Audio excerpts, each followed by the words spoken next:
तो राधे राधे सभी को। तो आज हमने मंगाया था तुलसी माला, जो कि मंगाया तो बहुत पहले था बट आज ऑर्डर रिसीव हुआ। तो चलिए इसकी अब हम लोग अनबॉक्सिंग करते। तो यहाँ पे मामी खोल रही हैं। तो तुलसी माला का तो हमने बहुत वेट किया, लाइक ये 6 दिन बाद आया। तो यहाँ पे जल्दी जल्दी खोलेंगे। ओ माय गॉड, ये क्या? हमने मंगाया था 3 और रिसीव हुआ 2, ऐसे कैसे हो सकता है? सॉरी सॉरी सॉरी गाइस, थोड़ी सी मिस्टेक हो गई थी।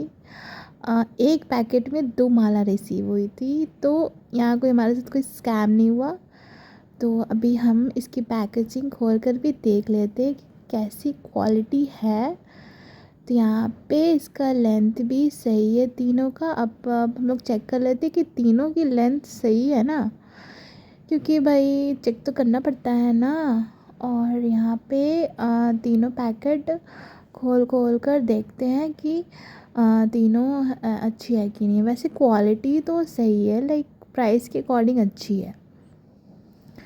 तो आज तो मैं बहुत खुश हूँ, आखिरकार राधा रानी और कान्हा जी की कृपा से हमें तुलसी माला पहनने का भी सौभाग्य मिला है। तो अगर आपको नियम, वैसे तो यूट्यूब हर जगह अवेलेबल है नियम, तो वहाँ पे गो थ्रू भी कर सकते हैं। बट तो यहाँ पे हमने पूजा भी कर दी है।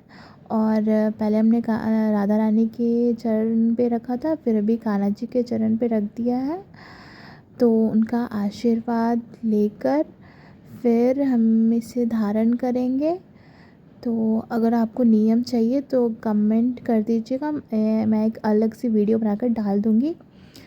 तो यहाँ पे ये देखिए, ये आज का श्रृंगार भी आप दर्शन कर लीजिए, हमारे राधा रानी लाडो रानी का और हमारे केशव जी का। तो बाकी सारे भगवान जी की भी पूजा सुबह सुबह ही हो गई थी।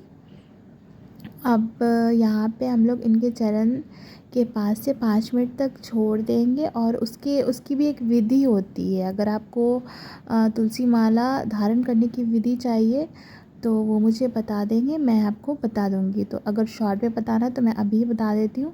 तो पहले तुलसी माला को गंगा जल या फिर दूध से धोकर उसे जैसे सारे भगवान जी की पूजा करते हैं, टीका चंदन लगाकर उसे धूप अगरबत्ती दिखाते हैं। और यही प्रोसेस होता है, 5-10 मिनट के बाद वहाँ से हटा लेना पड़ता है। तो यहाँ पे हमने हटा लिया। अब इसे गले में धारण कर रहे हैं। तो यहाँ पे ये देखिए, तुलसी माला हमने धारण कर ली। राधे राधे। तो ये तो दर्शन है नेक्स्ट डे का। तो आप सब भी दर्शन कर लीजिए हमारे केशव बाबू और लाडो रानी का। तो मुझे ये पूछना था कि हमारे मंदिर में बहुत सारी वो जो मोटी वाली ब्लैक वाली चींटी आ जाती है, वो आ जाती है। तो आप उसे हटाने के लिए क्या करते हो? आप मुझे कमेंट करके प्लीज़ बताइएगा। और इतनी लंबी वीडियो में बने रहने के लिए बहुत बहुत शुक्रिया। राधे राधे। श्री हरिवंश।